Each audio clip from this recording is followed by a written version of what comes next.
Hello, Mr. Zonker here, and this video is on predictions and linear associations. Go ahead and pause the video right now and draw this. Yes, all of it, and neatly. Our whole video is going to be using this example here to reference everything. So it is important that you have that down so the notes make sense. So go ahead and do that now. Anyhow, we've got a table and a graph here representing some different data points based on how many glasses of water an individual drank and how many trips to the bathroom they took that day. We have our table of values here. We have them all plotted together.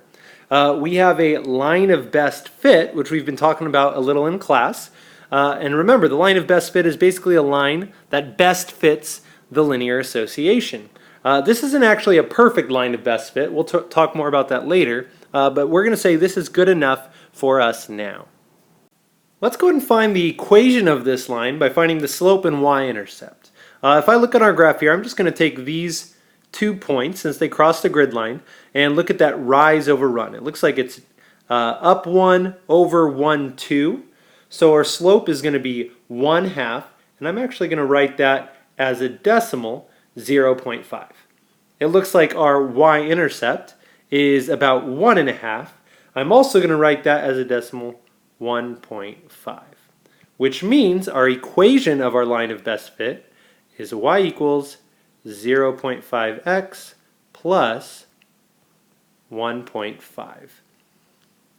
Now this equation is going to be very helpful because it can model this situation, and we can kind of use it to help us make further predictions. Whenever we model something in math, it is important to take into account the context. Let's explore what the slope and y-intercept mean in this scenario. Well, for our slope, it means that we have this 0.5. It means that every one more glass of water someone drinks, we can expect 0.5 more trips to the bathroom. That's our unit rate. Our y-intercept means that for 0 glasses of water, our starting point, we can expect 1.5 trips to the bathroom. If we think of this in a real-world context, it's a little silly to think that someone could go 0.5 trips to the bathroom or 1.5 trips. I don't know if they made it halfway and couldn't hold it anymore or whatever. But really, what we're getting at here is it's a model. So we wouldn't say I took 1.5 trips, but that's okay. We just need to keep that in mind as we move forward. With that said, we have a question here. How many trips would you expect if someone drank 12 glasses of water? And what we're going to do is take that 12 glasses of water and substitute that in this case, x is representing our glasses of water, to find out what we could predict. Doing that, we have y equals 0.5 times 12 instead of x plus 1.5. Calculating that out, 0.5 times 12 is 6 plus 1.5. We would expect 7.5 trips to the bathroom. Because mathematical models aren't always perfect, we can use a residual to see how close our predictions are. The residual is the difference between the actual value and what the predicted value is. That is, the residual is equal to the actual minus the predicted. Let's take a look at the example for 7 glasses of water. And if we went back up to our table, it looks like 7 glasses of water. We'd expect, we got 4 trips to the bathroom.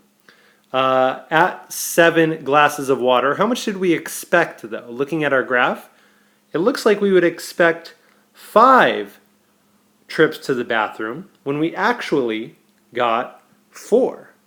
So for that 7 glasses of water, our actuality was 4. We could get that from the table or the graph. And our predicted, using our equation or line of best fit, was 5.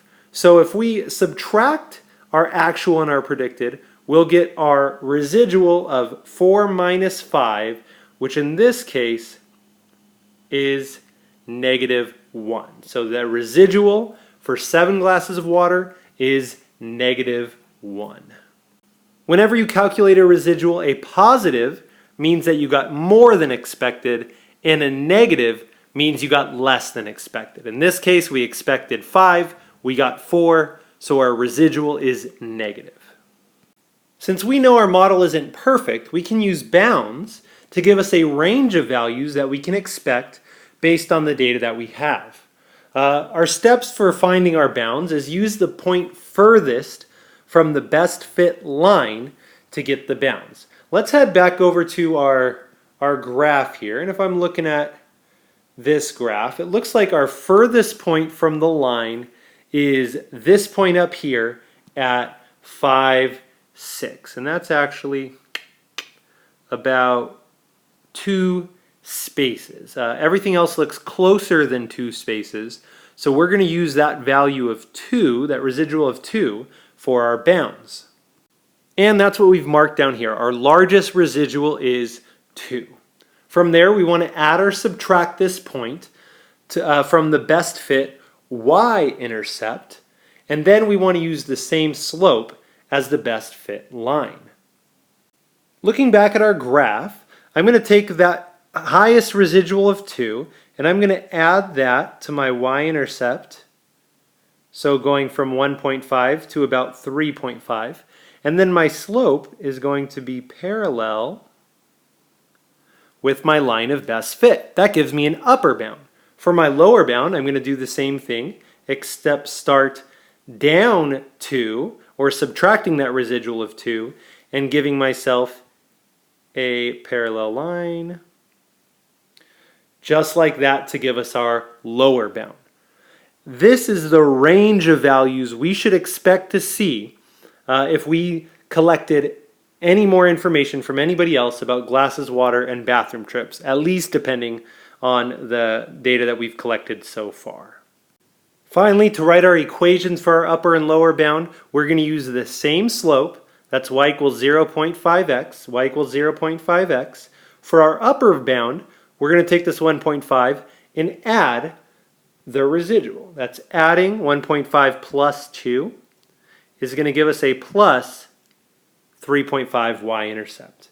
On the other end, for the lower bound, we could subtract from that value of 1.5. 1.5 minus our residual of 2 is going to give us a minus 0.5. 1.5 minus 2 is negative 0.5. So here we have our equations, the highest values we could predict, our lower bound, the lowest values that we can predict, and between all of those things, we have a great model to help us make predictions about this situation. Well, I was going to talk about some more things, but I did drink 6 glasses of water today, and I still have to take another 0.5 trips to the bathroom, so I'm going to leave it at this. I hope this video was helpful.